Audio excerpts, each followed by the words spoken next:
अस्सलाम वालेकुम जी। मेरा नाम वकास है। मैं बहुत गरीब आदमी हाँ। मैं 6 साल तो डायलिसिस करवा रहा है।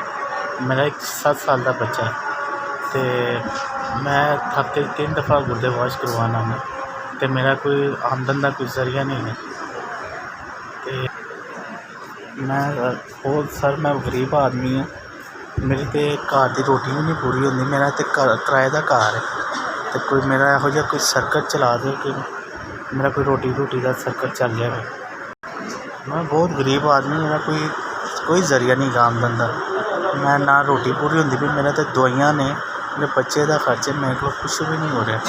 ना मैं कम भी नहीं कर सकता। हफ्ते 3 बारी तो मैं गुर्दे वाश कराने हैं। तो बराए मेहरबानी मेरी कोई मदद की जाए।